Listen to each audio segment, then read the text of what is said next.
Hello mga lods, magluto ako ngayon ng chicken feet adobo. Ito yung mga ingredients. Ang chicken feet, blanch na yan. Meron tayong garlic, red onion, luya, chili, spring onion, chili flakes, calamansi, paminta, sugar, black pepper, vinegar, soy sauce, ketchup, and oyster sauce. Yan. Magpainit na tayo ng mantika, mga lods. Ayan. Igisa na natin itong mga sangkap. Itong garlic. Nasa medium heat lang tayo, mga lods. Ano muna natin. Isunod natin itong red onion, tsaka itong ginger, luya.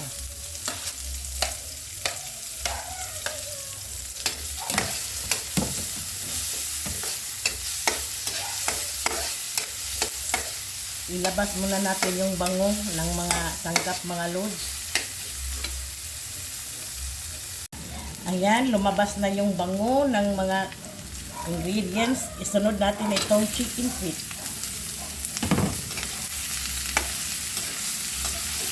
Ihalo natin ng mabuti.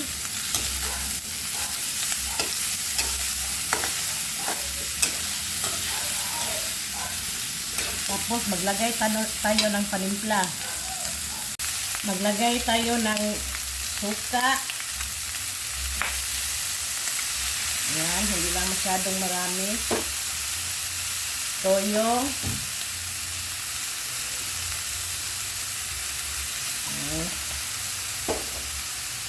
Black pepper, at saka itong paminta, yung pamintang buo. Halo-haloin.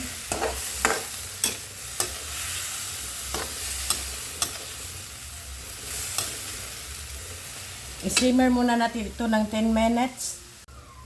Maglagay rin tayo ng oyster sauce. Ayan. Ketchup. Kasi sweet and spicy ito.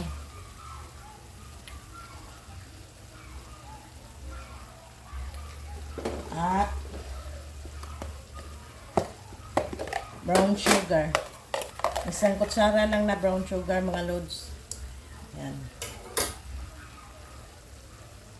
Ito na, mga lods, luto na siya. Lagyan natin ng chili flakes para sa anghang. At itong spring onion at saka green chili.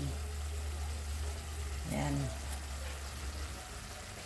At pang last na itong calamansi.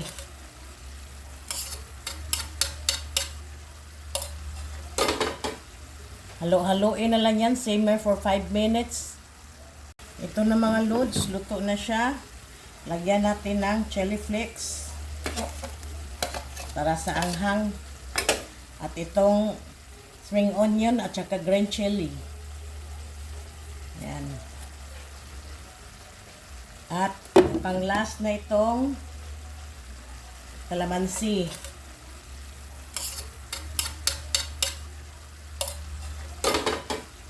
Halo-haloin na lang yan, simmer for 5 minutes. Ayan na, luto na ang aking sweet and spicy chicken feet adobo. Yan.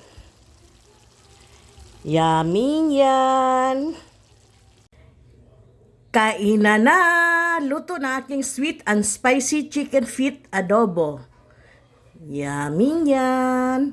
With red rice. Kain tayo!